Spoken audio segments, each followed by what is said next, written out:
திடீர்னு ஒரு afternoon result வந்துச்சு. நான் வெளியே இருந்தேன். அப்போ பார்க்கும்போது எனக்கு கண்ட்ரோல் எஃப் அமுக்க கூட தைரியம் இல்லை.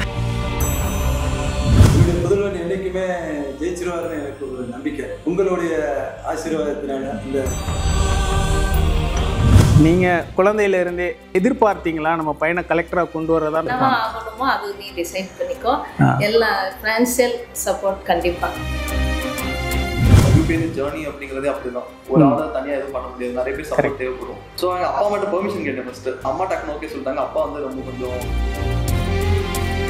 தூங்கிட்டு இருந்தோம். நான் எழுப்பி தான் நீ குரூப் எழுது வந்தா பார்ப்போம். ஐடி கம்பெனிங்கிறது உனக்கு வேண்டாம், நீ இதில் போய் எழுது, வந்துச்சுன்னா பார்ப்போம். தூங்கினவனை எழுப்பி அனுப்புனேன், அவன் எழுத நான் வந்துச்சு. கொஞ்சம் ஃபோன் பண்ணி ஒரு கொஸ்டினும் எப்படி எழுதிருக்கலாம் அப்படின்னு ஒரு 1 hour கூட போய் டிஸ்கஸ் பண்ணுவாங்க பேப்பரை. ஸோ அது எனக்கு ரொம்ப ஹெல்ப்ஃபுல்லாக இருந்துச்சு. அந்த டைமில் ஒரு அட்லீஸ்ட் ஒரு கான்ஃபிடென்ஸ் கொடுத்துச்சு. நம்ம வந்து படிச்சுட்டே இருந்தோம், நாலேஜ் இருக்கும். பட் ஆனால் இது காம்படிஷன், அதில் வந்து யார் அதிகமாக எடுக்கிறாங்கிறது தான் மேட்டர். ஸோ அப்போ வந்து என்ன பண்ணணும்,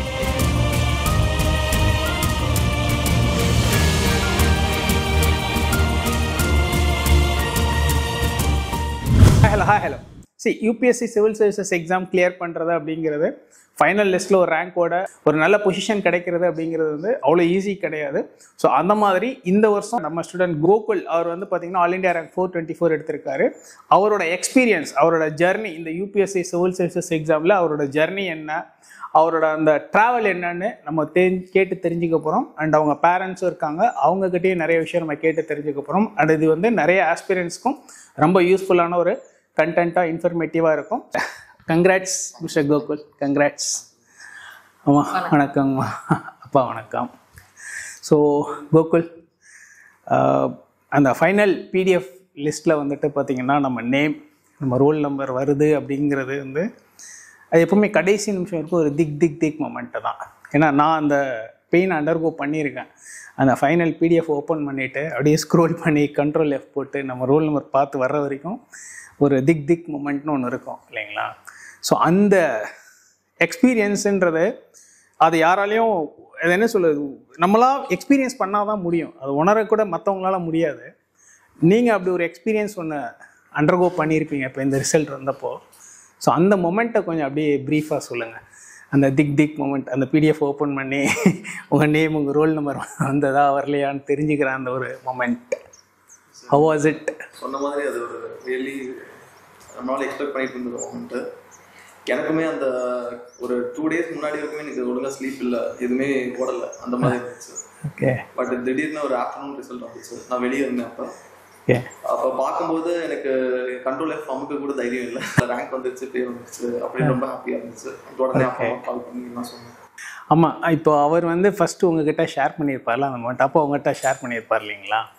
அவர் வந்து உங்ககிட்ட அம்மா என் பேர், அப்பா என் பேர் இந்த மாதிரி லிஸ்ட்டில் வந்துருச்சு, இந்த ரேங்க் எடுத்திருக்கேன் அப்படின்னு சொல்லும்போது, சொல்கிறத கேட்ட உடனே ஒரு பேரண்ட்டாக ஒரு எமோஷன் ஒன்று இருக்கும் இல்லைங்களா?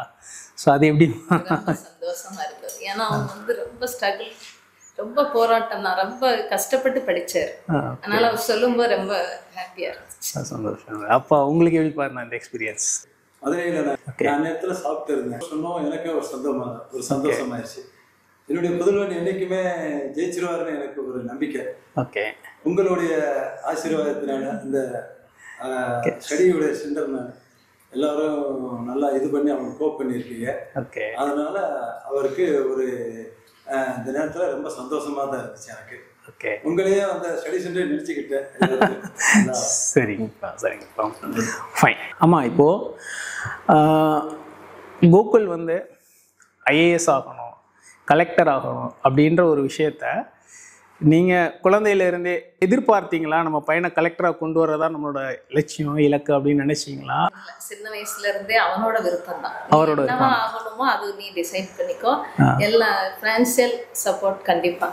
அதே மாதிரி ஏன் இன்னும் வேலைக்கு போகல, இன்னும் ஏன் சம்பாதிக்கலைங்கிற ஒரு கேள்வியை நாங்க கேட்கல. அதெல்லாம் உன் இஷ்டம், நீ எப்படி உனக்கு என்ன முடியுமோ பண்ணு. கரெக்ட், அப்படிதான் சொன்னோம். Okay, fine. So Gokul, so அப்போ அம்மா கிட்ட கேட்டுக்குமா, அம்மா சொன்ன மாதிரி இது வந்து டோட்டலாக உங்களோட டிசிஷன் தான். ஐஏஎஸ், பிகமிங் அண்ட் ஐஏஎஸ்ன்றது நீங்கள் விருப்பப்பட்டு நீங்கள் ஆசைப்பட்டு எடுத்துக்கிட்ட ஒரு இதுதான் இல்லைங்களா? ஃபைன். அந்த ஒரு ஆசை, அந்த ஒரு ஆம்பிஷன் அப்படிங்கிறது எப்போ எப்படி நர்ச்சர் ஆச்சு? லைக் ஃப்ரம் சைல்ட்ஹுட் டேஸா இல்லை ஆஃப்டர் காலேஜ் இன்ஜினியரிங் லைக் நீங்கள் தியாகராஜா காலேஜ் ஆஃப் இன்ஜினியரிங்கில் படிச்சிருக்கீங்க, ஆஃப்டர் இன்ஜினியரிங் இல்லை டியூரிங் இன்ஜினியரிங் எப்போ அந்த ட்ரீம் எப்படி உங்களுக்குள்ள நர்ச்சர் ஆச்சு, எப்போ ஸ்டார்ட் ஆச்சு? ஆக்சுவலி ஸ்டார்ட் ஆச்சு, அந்த சீட் வந்து போட்டது வந்து அம்மா தான். கண்டிப்பாக அம்மா தான். நான் டீச்சராக இருக்கனால எனக்கு வந்து அப்போ எவ்ரி இயர் பிரசிடென்ட் நேம்லேருந்து பிரைம் மினிஸ்டர் நேம்லேருந்து எல்லாம் சொல்லி தந்துட்டே இருப்பாங்க. ஓகே. அப்போ கலெக்டர் பேர் இதுன்னு சொல்லுவாங்க. அப்போ சின்ன பையன் தெரியாது. ஓகே. பட் அதோட சீட் மாதிரி இருந்துச்சு உள்ளே. ஓகே. பட் அப்படியே வளர வளர நம்மளுக்கும் அந்த ஒரு நம்ம ஆம்பிஷன் இதுன்னு டிசைட் பண்ணுற ஸ்டேஜில் நான் இது ஒரு ஆப்ஷன், அந்த சீட் வந்து அம்மா கிட்ட இருந்தா ஓகே ஒரு ஆம்பிஷனாக இருந்துச்சு. ஓகே. ஆப்ஷனாக தான் இருந்துச்சு. அப்போ காலேஜ் என்ட்ரு ஆகும் போதும் சரி, அடுத்து நான் ஒரு தேர்ட் இயர் போகும்போது தான் ஃபார்மாக டிசைட் பண்ணேன். ஏன்னா டிசைட் பண்ண வேண்டிய கட்டாயம். ஸோ இப்போ டிகிரி முடிச்சுட்டு வெளியில் வரும்போது ஒரு கம்பேரிசன் ஒன்று இருக்கும் இல்லையா? ஐ மீன் உங்களோட ஃப்ரெண்ட்ஸ் எல்லோரும் கேம்பஸ் இன்டர்வியூ இல்லை சில பேர் ஆஃப் கேம்பஸில் கூட ஐடி கம்பெனிஸ் இப்போது வந்து ரொம்ப ஈஸியாக அசால்ட்டாக ஒரு 30-40K ஈஸியாக ஒரு சேலரி என்ட்ரி லெவலில் கிடச்சி ப்ளேஸ் ஆகிடுவாங்க. அவங்கள பார்க்கும்போது ஒரு நம்ம போனால் சம்பளம் கிடைக்கும், வேலை கிடைக்கும், இல்லை அதை விட்டுட்டு படிச்சிடலாமா? ஏன்னா இப்போ எப்போவுமே இந்த ப்ரிப்ரேஷனுக்குள்ள வரும்போது நிறைய ஆஸ்பிரண்ட்ஸ்க்கு அந்த டைலமாக இருக்கும். இல்லை இவ்வளோ நாள் அம்மா அப்பா கஷ்டப்படுத்திடும், நம்ம சம்பாதிக்கணும், நம்ம ஃப்ரெண்ட்ஸுக்கெலாம் ஜாப், நமக்கும் ஜாப் இருக்கா அப்படின்னு ஒரு கம்பேரிசன் ஸ்கேலிங் ஒன்று இருக்கும். அண்ட் அந்த கம்பேரிசன் ஸ்கேலிங்கிறது சில நேரம் நம்மளை டிஸ்டர்ப் பண்ணும். படிக்கலாமா இல்லை ஜாப் போகலாமான்னு ஒரு டிஸ்டர்பன்ஸ் ஒன்று கொடுக்கும் இல்லைங்களா? ஸோ அந்த மாதிரி டிஸ்டர்பன்ஸ் உங்களுக்கு வந்ததா? டெஃபினட்டாக தியாகராஜர் காலேஜ்னா ஒரு கேம்பஸ் ஜாப் கிடச்சிருக்கும் டெஃபினட்டாக. ஸோ இப்போ இந்த கேம்பஸ் ஜாப் எடுத்துகிட்டு நம்ம ஏர்னிங் பார்க்கணுன்ற ஒரு இது இருந்திருக்கணும். ஸோ அந்த கம்பேரிசன், அந்த டிஸ்டர்பன்ஸ் இருந்ததா? ஹவு டிட் யூ அதை எப்படி நீங்கள் ஓவர் கம் பண்ணீங்க? கண்டிப்பாக இருந்துச்சு சார். இருந்துச்சு. இருக்கிறது தான் எனக்கு இருந்துச்சு. ஓகே. ஸோ நான் ஃபைனல் இயர் என்ன பண்ணிட்டேன்னா, ஃபஸ்ட்டு வந்து ஒரு கேம்பஸ் எடுத்து வச்சுட்டேன், ஒரு ஆஃபர். ஓகே. எடுத்து கையில் வச்சிருந்தேன். நான் எவ்வளோ ஜாயின் பண்ண ட்ரைனிங்கும் ஆன்லைனில் போயிட்டு இருந்துச்சு. ஓகே. பட் இது வந்து அல்டிமேட்டாக என்னோட டிசிஷன் மட்டும் இருக்க முடியாது, ஃபேமிலி இன்வால்வ் ஆகும். ஏன்னா யூபிஎஸ்சி ஜேர்னி அப்படிங்கிறதே அப்படிதான். ஒரு ஆளை தனியாக எதுவும் பண்ண முடியாது, நிறைய பேர் சப்போர்ட் தேவைப்படும். கரெக்ட். ஸோ எங்கள் அப்பா மட்டும் பெர்மிஷன் கேட்டேன் ஃபர்ஸ்ட். இது மாதிரி ஆசை இருக்கு, நான் பண்ணணும், ஒரு 2 years ஃபைனான்ஷியல் சப்போர்ட் பண்ண வேண்டியது இருக்கு, உங்களுக்கு ஓகேவா அப்படின்னு கேட்டேன். ஓகே. அம்மா டக்குன்னு ஓகே சொல்லிட்டாங்க. அப்பா வந்து ரொம்ப கொஞ்சம் வேலை கிடைக்க கஷ்டம், அதை போய் விட்டுட்டு படிக்கிறதா அப்படின்னு கொஞ்சம் ஹெசிடேட் பண்ணாங்க. ஓகே. பட் அகைன் நான் கொஞ்சம் ஃபார்மாக இருந்தனால ஸோ ஃபைனலாக ஒத்துக்கிட்டாங்க. அப்பா இப்போது அவர் வந்து இந்த 5 வருஷம் உட்காந்து படித்தார் இல்லைங்களா அப்பா? இப்போ அவர் வந்து 5 வருஷம் ஒரு டைம் பிலிம்ஸ் போய் கிளியர் ஆகலை அப்படின்ற ஒரு மொமெண்ட் ஒன்று இருக்கும் இல்லைங்களா? அந்த நேரத்தில் ஆஸ் அ பேரண்ட்டாக நீங்கள் அவருக்கு எப்படி அந்த ஒரு மோட்டிவேஷன், அந்த பூஸ்ட் எப்படி நீங்கள் கொடுத்தீங்க? நீங்கள் எப்படி அவரை இது பண்ணீங்க, என்கரேஜ் பண்ணீங்க? ஏன்னா டெஃபினட்டாக இப்போது எல்லா பேரண்ட்டுக்குமே மேக்ஸிமம் ஒரு பிள்ளைமோ 2 பிள்ளைமோ, அதுக்கப்புறம் இல்லை தம்பி வேணாம் தம்பி, ரிஸ்க்கு தம்பி, லைஃப் இருக்குது தம்பி, ஃபியூச்சர் போயிடும், ஜாப் அப்படின்னு எல்லாருமே பேரண்ட்ஸ் வந்து சொல்கிறது தான். இது ரொம்ப நார்மலான ஒரு டைலாக் தான். ஆனால் நீங்கள் ஆஸ் அ பேரண்ட்டாக அவர் இந்த 5 வருஷம் வந்து உட்காந்து இதுக்காக எஃபர்ட் போடும்போது, ஒரு டைம் கிடைக்கல இந்த 4 வருஷம் போது நீங்கள் எப்படி அவரை என்கரேஜ் பண்ணீங்க? நீங்கள் எப்படி அவரை மோட்டிவேட் பண்ணீங்க? ஏன்னா அது ரொம்ப இம்பார்ட்டன்ட். நிறைய ஆஸ்பிரண்ட்ஸ் பார்க்குறவங்களுக்குமே என்னென்னா அந்த பேரண்ட்ஸோட சப்போர்ட் அண்ட் என்கரேஜ்மெண்ட்டுங்கிறது ரொம்ப ரொம்ப இம்பார்ட்டன்ட். அண்ட் எஸ்பெஷலி கேர்ள்ஸுக்கெலாம் இன்னும் அது ரொம்ப கஷ்டம். அது பேரண்ட்ஸ்லேருந்து அந்த கண்டினியூஸாக ஒரு 5 அட்டம்ப்ட்டுக்கெலாம் வந்து சப்போர்ட் என்கரேஜ்மெண்ட் வாங்குறதுங்கிறது கேர்ள்ஸுக்கு இன்னுமே ரொம்ப கஷ்டம். ஸோ அப்படி இருக்கிறப்ப நீங்கள் எப்படி அவரை இது பண்ணீங்க? நீங்கள் எப்படி அவரை மோட்டிவேட் பண்ணீங்க? நான் வந்து சொன்னேன் ரொம்ப கஷ்டமா இருக்கும். அப்புறம் நான் தான் சொன்னேன், உனக்கு ஏதாவது ஒரு வேலை கையில இருந்தா கொஞ்சம் கான்ஃபிடென்ட் கூட இருக்கும். அதனால தூங்கிட்டு இருந்தோம், நான் எழுப்பிதான் நீ குரூப் 2 எழுது, வந்தா பார்ப்போம், இல்லைன்னா ஐடி கம்பெனிங்கிறது உனக்கு வேண்டாம், நீ இதுல போய் எழுது, வந்துச்சுன்னா பார்ப்போம், அதுல இருந்துகிட்டே நீ வேலையில ஜாயின் பண்ணிட்டு அதுக்கப்புறம் லீவ் போட்டுட்டு கூட நீ படி அப்படின்னு தூங்கினவனை எழுப்பி அனுப்புனேன். அவன் எழுதுனா வந்துச்சு. Group 2. Okay okay fine. So அதுக்கு முன்னாடி நீங்கள் குரூப் 2 எழுதுகிற ஐடியா இல்லை? போக மாட்டேன். அம்மா தான் உங்களை வந்து குரூப் 2 எழுத வச்சாங்களா? ஓகே. நெக்ஸ்ட் வீக் வந்து யூபிஎஸ்சி பிலிம்ஸ் வந்து. ஓகே.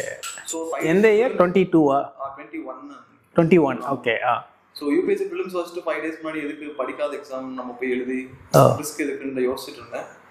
பட் அங்கே போய் எழுதுனது ஆக்சுவலி ஜிஎஸ் நல்லா நாலேஜ் ஹெல்ப் பண்ணுச்சு. இந்த யூபிஎஸ்சி நாலேஜ் வந்து டிஎன்பிஎஸ்சி கிளியர் பண்ணுறதுக்கு பயங்கர ஹெல்ப்பாக இருந்தது. ஓகே. ஜெனரல் இங்கிலீஷ் மட்டும் லைட்டாக ஒரு ப்ரஷ் அப் பண்ணிட்டு போனேன் 1 day மட்டும். ஓகே. அதில் மார்க் கம்மி 82 சம்திங்ஸ் ரெக்யூர் பண்ணேன். பட் ஜிஎஸ்லாம் நல்ல ஸ்கோர் மேக்ஸ் அண்ட் ஜிஎஸ்ல. ஓகே. ஸோ அதனால நான் கட் ஆஃப் கொஞ்சம் நல்லாவே கிளியர் பண்ணிட்டேன். ஓகே. ஸோ ஒரே அட்டெம்ப்ட் தான். First time. And UPSC preparation வந்து உங்களுக்கு பயங்கர ஃபேவரபுளாக இருந்துச்சு. ஓகே. தமிழ்நாடு ரேங்க் 20 எடுத்து நீங்கள் சப் ரெஜிஸ்ட்ராரில் sub registrar training. Okay. So இப்போ அந்த சப் ரெஜிஸ்ட்ரார் ஜாப் கிடைச்ச பிறகு இன்னும் கொஞ்சம் கான்ஃபிடன்ஸ் கிடைச்சிருக்கும்ல? ஆமாம். இப்போ உங்களுக்குமா நான் நிறைய பேர் சக்ஸஸ்ஃபுல் கேண்டிடேட்ஸ் பேரண்ட்ஸ்ட்டு எல்லாம் பேசியிருக்கேன் அண்ட் நிறைய இன்டர்வியூஸும் பார்த்துருக்கேன். பொதுவாக அம்மாக்கள் நிறைய பேர் சொல்கிறது என்னென்னா, அவனுக்கு கரெக்டான டயத்துக்கு டீ போட்டு கொடுப்பேன், காஃபி போட்டு கொடுப்பேன், சாப்பிடவே மாட்டான், நான் பக்கத்தில் உட்காந்து ஸ்பூனில் ஊட்டி தான் விடுவேன், எதுக்குமே கேர் எடுக்க மாட்டான், படிக்கிறது மட்டும்தான் செய்வான். அது டெஃபினட்டாக ஒரு அம்மாவுக்குமே வந்து தான் பையன் படிக்கும்போது அண்டர்கோ பண்ணுற அந்த ஸ்ட்ரெஸ் அப்படிங்கிறத ஹேண்டில் பண்ணுறதில்ல. ஹெல்த் வைஸாகவும் சரி, அஸ் அ மதர்லி கேராகவும் சரி, நீங்கள் எந்த அளவுக்கு அவரை இந்த கேர் எப்படி கொடுத்தீங்க? ஏன்னா இது ரொம்ப இம்பார்ட்டண்ட்டான ஒரு கேர் இல்லையா? நான் எப்பவுமே சின்ன வயசுல இருந்தே அவங்களுக்கு டைமுக்கு நான் எல்லாமே செஞ்சு கொடுத்துருவேன். முதல்ல ஓகே. சாப்பிட்றதுல வந்து குறையே கிடையாது. என்ன வேணுமோ சாப்பிட வச்சிருவேன். தூங்குறது மட்டும்தான் நான் சத்தம் போடுவேன். கொஞ்சம் தூங்க மாட்டாரு. வந்து ஒரு நாள் எவ்வளவு நேரமா படிப்பாரு, எவ்வளவு நேரம் தூங்குவாரு? ஏன்னா நீங்க சொன்னா கரெக்டா இருக்கும். இல்ல மேக்ஸ் அவ்வளோ ரொம்ப எல்லாம் இது பண்ண மாட்டேன். முடிகிற மட்டும் நான் சொல்லிடுவேன், உன்னால எவ்வளவு முடியுமோ படி, அதுக்காக ரொம்ப எல்லாம் ஸ்ட்ரெஸ் பண்ணிக்கிட வேண்டாம் அப்படின்னு சொல்லிடுவேன். ஒரு நாளைக்கு எவ்வளவு நேரம் தூங்குவாருமா? தூங்குறது 12 o'clock ஆகும் படுக்கிறதுக்கு. நைட்டு காலையில ஒரு 6 hours 7 hours தூங்கிடுவாரா? ஓகே. இப்போ உங்கள் பொலிட்டிக்கல் சயின்ஸில் ஸ்கோர் வந்து 271 இஃப் ஐம் ரைட் இல்லையா? நீங்கள் சொன்னீங்க 271 ஸ்கோர் அப்படின்னீங்க. அண்ட் எனக்கு ஒரு மெசேஜ், நீங்கள் அந்த ரிசல்ட் வந்த அன்னைக்கு ஒரு மெசேஜ் உடனே போட்டிங்க, சார் உங்களோட அந்த இன்புட்ஸ் எல்லாமே எனக்கு ஒரு லைஃப் சேவராக இருந்துச்சு அப்படின்னு சொல்லி ஒரு மெசேஜ் போட்டிங்க. உண்மையில் அந்த மாதிரி ஒரு மெசேஜ் வந்து ஒரு ஆஸ்பிரண்ட் கிட்ட இருந்து வரும்போது, சக்ஸஸ்ஃபுல் ஆஸ்பிரண்ட் கிட்ட வரும்போது, அஸ் அ ஃபேக்கல்ட்டியாக எனக்குமே வந்து அது ஒரு க்ளோஸ் டு த ஹார்ட்டாக இருக்கும். சார் கொஞ்சம் ஃபோன் பண்ணி ஒரு கொஸ்டினும் எப்படி எழுதிருக்கலாம் அப்படின்னு ஒரு 1 hour கூட டிஸ்கஸ் பண்ணுவாங்க பேப்பரை. ஸோ அது எனக்கு ரொம்ப ஹெல்ப்ஃபுல்லாக இருந்துச்சு. அந்த டைமில் ஒரு அட்லீஸ்ட் ஒரு கான்ஃபிடென்ஸ் கொடுத்துச்சு. அது ஒரு ஓகே இப்போ அப்ரோச் பண்ணலாம் அப்படிங்கிற ஒரு இதுவும் கொடுத்துச்சு. ஸோ அந்த மாதிரி தான் ஹெல்ப் ஆச்சு. நான் வந்து உங்கள் மெயின்ஸ் பேப்பர்ஸ்லாம் கரெக்ஷன்லாம் பண்ணும்போது நிறைய விஷயங்கள் உங்கள் பேப்பரில் அப்சர்வ் பண்ணேன். என்னென்னா, உங்களுக்கு ஃப்ளோ நல்லா இருக்குது, ரைட்டிங் வருது, ஓகே. சில இடத்துல அந்த லேக் ஆஃப் இன்ஃபர்மேஷன் கண்டென்ட் சில இடத்துல ட்ராட் இருந்து கம்மியாக இருந்தது அப்படின்றத ஃபீல் பண்ண நான் உங்களுக்கு சஜஷன்ஸ் கொடுத்தேன், அதை விட்டுருங்க. பட் அந்த ரைட்டிங் அப்படிங்கிறது ஒரு நேச்சுரலாக உங்களுக்கு இருக்கிறத நான் அப்சர்வ் பண்ணேன். சரிங்களா? இந்த ரைட்டிங் ஸ்கில் அப்படிங்கிறது எல்லாருக்குமே அப்படியே நேச்சுரலாக அமையுமானும் தெரியாது, இல்லைன்னா அதை வளர்த்துக்கலாம். சரிங்களா? இப்போ இந்த ரைட்டிங் ஸ்கில் அப்படின்றது அது எப்படி உங்களுக்கு நேச்சுரலாக அமைஞ்சதுன்னு நினைக்கிறீங்களா, இல்லை நீங்கள் ஸ்கில் டெவலப் பண்ணிக்கிட்டீங்களா, இல்லை ஹவு இட் அது எப்படி உங்களுக்கு வந்துச்சு அந்த ரைட்டிங் ஸ்கில்? ஏன்னா அது வந்து உங்கள் ஆன்சர் பேப்பர்ஸ் பார்க்கும்போது எனக்கு நல்லாவே கிளியராக தெரிஞ்சது. ஸோ அது எப்படி நீங்கள் உங்களால் அதை கொண்டு வர முடிஞ்சு, அது எப்படி நேச்சுரலாக வந்ததா? நிறைய பேர் சொல்லியிருக்காங்க என்னோட ஆன்சரில் ஃப்ளோ வந்து நல்லா இருக்குது அப்படின்ட்டு. அது வந்து பார்த்தீங்கன்னா நேச்சுரலாக வரல. நான் வந்து ஆக்சுவலி ஒன்ஸ் டிசைட் பண்ண பிறகு வந்து காலேஜில் வந்து நான் 2017 பிளாக் ஸ்டார்ட் பண்ணிட்டேன். பிளாக் ரைட்டிங் போரான ஒரு பிளாட்ஃபார்ம்லேயே நான் எக்ஸ்டென்சிவாக எழுதுவேன். ஸோ அப்போ வந்து இந்த பேப்பர் படிச்சுட்டு 2007 ஹார்ட்லி 5th 6th 17 ஓகே 17ல ஓகே செகண்ட் இயர் படிக்கலேருந்து ஆரம்பிச்சேன். ஓகே. ஸோ அப்போ வந்து சும்மா அந்த மாதிரி நிறைய கொஸ்டின்ஸ் வரும், அதுக்கு ஆன்சர் பண்ணுறது, பேப்பர் படிக்கிறதுனால அந்த ஒரு இன்ஃபர்மேஷன் இருக்கும். ஸோ அப்போ வந்து நான் சும்மா அப்படியே உட்காந்து ரொம்ப டைம் எடுத்துச்சு. இனிஷியலாக ஒரு பேராகிராஃப் எழுதுறதுக்கு, அதாவது ரீசெண்டாக ஒரு பேராகிராஃப் எழுதுறதுக்கு ரொம்ப டைம் ஆச்சு. ஒரு பீரியட் ஆஃப் டைம் ப்ராக்டிஸ் பண்ண டிஸ்கிரிப்டிவ் வந்து கொஞ்சம் நல்லாவே வந்துருச்சு. எந்த ஒரு டாபிக் கொடுத்தாலுமே என்னால் கண்டினியூஸ் எழுத முடியும். ஸோ அது முன்னாடியே காலேஜ்லேருந்து ஒரு 5 years 6 yearsவே உங்களுக்கு ஒரு ப்ராசஸாகவே உள்ள போயிட்டு இருந்துச்சு. Okay okay. ஸோ அது ரொம்ப ஹெல்ப் ஆச்சு. ஓகே. நான் சில பேர் டைரி ரைட்டிங் ஃபாலோ பண்ணுவாங்க. இந்த மாதிரி ஏதாவது ஒரு அந்த பேப்பர் படிச்சுட்டு அந்த எஸ்ஏவை நம்மளாம் எழுதி பார்க்குறது, அந்த மாதிரி பண்ணுவாங்க. நான் வந்து சின்ஸ் நம்ம இதான் பண்ண போகிறோம், டிஸ்கிரிப்டிவ் தான். பிகாஸ் மெயின் இதில் ஒரு 9 பேப்பர்ஸ் எழுதணும், காலையிலேயும் மத்தியானமும் எழுதணும், 6 hours கண்டினியூஸ் எழுதணும், கை ரொம்ப வலிக்கும், பேக் பெயின் எல்லாம் எல்லாமே வரும். ஆக்சுவலாக நிறைய பேர் ஸ்ப்ரே அடிச்சுட்டு போய் எழுதுவாங்க. நான் ஃபாலோ பண்ண எனக்கு அவ்வளோ தேவையில்லை. ஸோ அந்த மாதிரி இருக்கு. அதனால நீங்க வந்து எழுதுறது, ஸ்பீடா எழுதுறது, கரெக்டா கண்டென்ட் எழுதுறதுங்கிறது எல்லாத்தையும் பண்ணனால மார்க்ஸ் ரொம்ப இம்பார்ட்டன்டா நீங்க கொடுக்கணும். அட்லீஸ்ட் கொஞ்சமா மார்க்ஸ் கொடுத்துட்டு போனா நல்லதா இருக்கும். Okay okay fine. இப்போ மெயின்ஸ் வந்து பார்த்தீங்கன்னா அப்ராக்சிமேட்லி ஒரு 15,000 பீப்புள் வந்து மெயின்ஸ் அப்பியர் ஆகுறாங்க. சரிங்களா? ரஃப்லி 15,000 அப்பியர் ஆகுறாங்க. இந்த 15,000மே சீரியஸ் கேண்டிடேட்ஸ் தான். இந்த 15,000ல யாரையுமே நம்ம சீரியஸ் இல்லைன்னு சொல்லிட முடியாது. ஆல்மோஸ்ட் 15,000ல ஒரு 14,500 பயங்கர சீரியஸான கேண்டிடேட்டு தான். சரிங்களா? அண்ட் எல்லாருமே ஹிஸ்ட்ரி, ஜியாகிரஃபி, பாலிட்டி, எக்கானமி எல்லாமே படித்து தான் ப்ரிலிம்ஸ் கிளியர் பண்ணுறாங்க இல்லைங்களா? பட் ஆனால் அந்த கன்வெர்ட்டிங் நம்ம என்ன படித்தோங்கிறத மார்க்காக மாற்றி கொண்டு வர்றதுன்னு ஒரு இது இருக்கு இல்லையா? சில பேருக்குலாம் என்னென்னா நல்லா படிச்சிருப்பாங்க, எல்லாமே தெரியும், ஆனால் மார்க்காக அது வராது. இல்லையா? நம்ம என்ன படிச்சிருக்கோம், எவ்வளோ படிச்சிருக்கோம், அல்டிமேட்டாக என்னென்னா நான் வந்து நைட்டெல்லாம் தூங்காமல் படித்தேன், டெய்லி 15 மணி நேரம் படித்தேன், 20 மணி நேரம் படித்தேன் அப்படின்னு எவ்வளோதான் நம்ம சொல்லிக்கிட்டாலும் கடைசியில் மார்க்காக அது வந்துச்சா வரலையா, நம்ம வந்து லிஸ்ட்டில் நம்ம பேர் வந்துச்சா வரலையான்றது அல்டிமேட் இல்லையா? இந்த கன்வர்ஷன் ப்ராசஸ், அதாவது நம்ம என்ன படித்தோமோ அதை மார்க்காக மாற்றுறதுன்றது ஒரு ப்ராசஸ் இருக்குல்ல. ஸோ அது என்ன ப்ராசஸ், அதை எப்படி நீங்கள் கொண்டு வந்தீங்க? What is that process? ரொம்ப இம்பார்ட்டன்ட் கொஸ்டின். பிகாஸ் வெரி க்ரூஷியலான ஒரு சேஞ்ச் அந்த இடத்துல நடக்கும், கன்வர்ஷன். பிகாஸ் ஏன்னா எல்லாருமே, சாரி ஃபார் இன்டர்ப்ட், ஏன்னா எல்லாருமே ஒரே புக்கு தான். இப்போ பாலிட்டினா எல்லாருமே லக்ஷ்மிகாந்த் படிக்கிறாங்க, மாடர்ன் இந்தியானா எல்லாருமே பிபின் சந்திரா படிக்கிறாங்க, எல்லாருமே மோரலஸ் காமனாக ஸ்டாண்டர்ட் புக்ஸ் படிக்கிறாங்க. பட் ஸ்டில் அந்த மார்க்ஸுங்கிறது அந்த வேரியேஷன் வருது இல்லையா? எஸ், நம்ம வந்து படிச்சுட்டே இருந்தோம், நாலேஜ் இருக்கும். பட் ஆனால் இது காம்படிஷன், அதில் வந்து யார் அதிகமாக எடுக்கிறாங்கிறது தான் மேட்டர். ஸோ நாலேஜ் வந்து மேட்டர் கிடையாது. ஸோ அப்போ வந்து என்ன பண்ணணும்னா மார்க்ஸ் தான் ஒரே சொல்யூஷன் தெரிஞ்சு. ஒரு மார்க் எழுதுவோம், ரொம்ப கேவலமாக தான் எழுதுவோம் ஃபர்ஸ்ட் மார்க்லாம். அடுத்து இன்புட் சொல்லுவாங்க, சார் சொல்லுவாங்க, நிறைய பேர் அந்த மாதிரி இன்புட்ஸ் கொடுக்கும்போது அதெல்லாம் நம்ம அப்ளை பண்ணி செகண்ட் மார்க் எழுதுவோம். ஸோ அந்த மாதிரி ப்ராசஸ் தான் ஆக்சுவலாக. கான்ஸ்டன்ட் இம்ப்ரூவ்மெண்ட் டைம் வந்து நமக்கு நல்லா இம்ப்ரூவ் ஆகும் தெரியும். கரெக்ட். ஸோ அந்த மாதிரி மார்க்ஸ் தான் எனக்கு தெரிஞ்சு ஃபிலிம்ஸ்க்கும் சரி, மெயின்ஸ்க்கும் சரி, இன்டர்வியூக்கும் சரி. கரெக்ட். அது எவ்வளோ மார்க்ஸ் நம்ம வந்து கரெக்டாக, அதுவும் சும்மா ஃபிலிம்ஸ்க்கு நம்ம மார்க்ஸ் போட்டோம்னா அனலைஸ் பண்ணணும் பேப்பரை. ஒரு 2 hours எக்ஸாம் எழுதுறோம்னா 4 hours அனலைஸ் பண்ணணும் ஆன்சர் ஷீட்டை. எங்கே தப்பு விட்டோமோ அதை நம்ம எழுதி வச்சுட்டு திரும்ப அதை படிக்கணும். மெயின்ஸுக்கும் அதே மாதிரி தான், நோட் பண்ணி வச்சுக்கணும். இந்த இடத்துல நம்ம இம்ப்ரூவ் பண்ணலாம், இந்த இடத்துல நமக்கு ஸ்ட்ரகிள் இருக்கு, இன்ட்ரோடக்ஷன்ல ப்ராப்ளம் இருக்கு, வேல்யூடேஷன்ல ப்ராப்ளம் இருக்கு. அந்த மாதிரி எஸ்ஏனா ஒரு கண்டினியூட்டி இல்லை, அந்த மாதிரி நம்ம பார்த்து பார்த்து இம்ப்ரூவ் பண்றது தான். ஓகே, ஒரு பீரியட் ஆஃப் டைம் தான் அது நடக்கும். Fine fine. At least takes a month to get that mindset. ஆமாம், அது ஒரு சிலருக்கு இயர்ஸ் கூட ஆகும். லைக் பட் அது வரைக்கும் அவங்க பேஷன்ஸாக அதை வந்து எஃபோர்ட் போட்டுக்கிட்டே இருக்கணும் இல்லைங்களா? Step by step we can improve. Fine. Sivakasi வந்து லிட்டில் ஜப்பான் அப்படின்னு சொல்லுவாங்க இல்லையா? ஃபைன். இப்போ நீங்கள் சிவகாசிக்கு டிஸ்ட்ரிக்ட் கலெக்டர் ஆனீங்கன்னா இந்த லிட்டில் ஜப்பானை இன்னும் வேறு எப்படியெல்லாம் ட்ரான்ஸ்ஃபார்ம் பண்ணலான்னு நினைக்கிறீங்க? Since I was being born and brought up in this place, எனக்கு வந்து கண்டிப்பாக எல்லா பிரச்சனையும் நீங்கள் பார்த்துருக்கேன். சிவகாசி வந்து ரீசெண்டாக கூட it's been upgraded to city corporation based on only factor that economy வச்சு. ஸோ வெறும் பிஸி எக்கானமி வந்து லைக் ஃபயர் கிராக்கர்ஸ் இருக்கட்டும், பிரிண்டிங் இருக்கட்டும், ரொம்ப பிஸி எக்கானமி. ஸோ அதுவும் இன்னும் கொஞ்சம் சஸ்டைனபிளாக பண்ணணும் கண்டிப்பாக. Because lot of fire accidents incidents நடக்குது. ஸ்டேட் கவர்மெண்ட் நிறைய எஃபர்ட்ஸ் எடுத்திருக்காங்க. பட் ஸ்டில் வந்து இன்னும் கொஞ்சம் ரெகுலரைஸ் பண்ணி இன்னும் கொஞ்சம் பண்ணால் பெட்டராக இருக்கும். அந்த ஏரியாவில் ஃபோக்கஸ் பண்ண நிறைய. Apart from diversification of jobs தான். For example agriculture, food processing, textile park கூட இருக்கு. ஸோ அந்த மாதிரி ஏரியாஸை டைவர்சிஃபை பண்ணும்போது இன்னும் கொஞ்சம் நம்மளுக்கு ஒர்க் ஆப்பர்ச்சுனிட்டிஸ் அதிகமாகும். ஓகே, நிறைய ஆண்டர்பிரினர்ஸ் இருக்கக்கூடிய ஒரு ஏரியா இது. ஓகே, ஸோ அவங்க சப்போர்ட் பண்ண முடிஞ்சா சப்போர்ட். ஸோ சிவகாசி ஏன் லிட்டில் ஜப்பான் சொல்கிறாங்க? என்ன ரீசன்?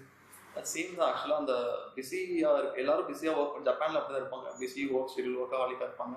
ஓகே. ஸோ இங்கே பார்க்கவும் அதே மாதிரி இருந்ததுனால நம்ம former prime minister Jawaharlal Nehru visit பண்ணும்போது he gave this anecdote.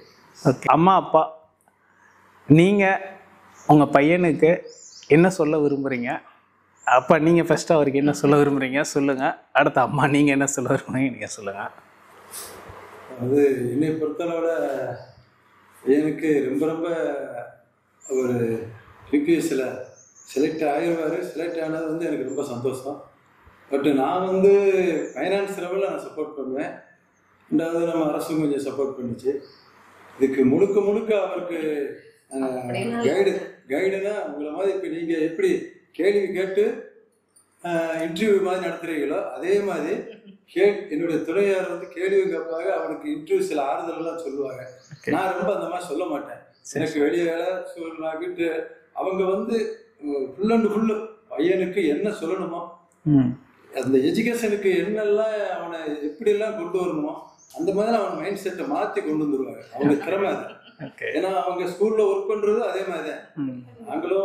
நானும் ஸ்கூல்ல ஒர்க் பண்றேன். 35 ரெண்டு பேரும் டீச்சரா இருக்கிறதுனால அவர் மோல்ட் பண்ற என்ன ஈஸி. அதாவது என்னை விட துணைவியார் தான் ரொம்ப அவங்களுக்கு, அவங்க அம்மா தான் ரொம்ப அவருக்கு ரொம்ப செல்ல. அம்மா ரொம்ப எமோஷனல் ஆயிட்டாங்க. ரொம்ப அதாவது எப்படி இந்த கொஸ்டின் எல்லாம் எப்படி சொல்லணும் அவனுக்கு சில ஆறுதல். அதாவது யூபிஎஸ்சில் அவர் சொன்ன மாதிரி நான் அந்த ஒரு பரீட்சையில் 2வது பரீட்சை எழுதி அம்மா என்னால் காலையில் எழுதுனம்மா கொஞ்சம் இருக்கு, அதுக்கு அன்னைக்கு சப்போர்ட் பண்ணது என் துணையார்.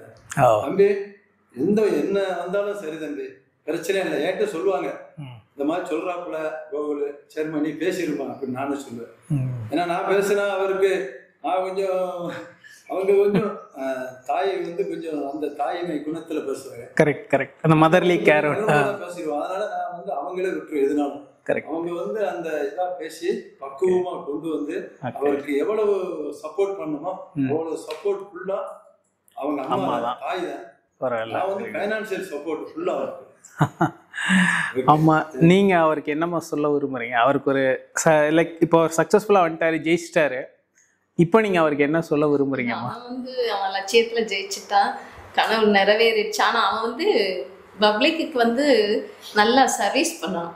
அவன் என்ன எய்மோட வந்தானோ கண்டிப்பா பண்ணுவான். அந்த மைண்ட் அவனுக்கு சின்ன வயசுல இருந்தே இருக்கு. யாருக்கு என்ன கேள்வி கேட்டாலும் இன்னும் பதில் சொல்லணும். கரெக்ட்.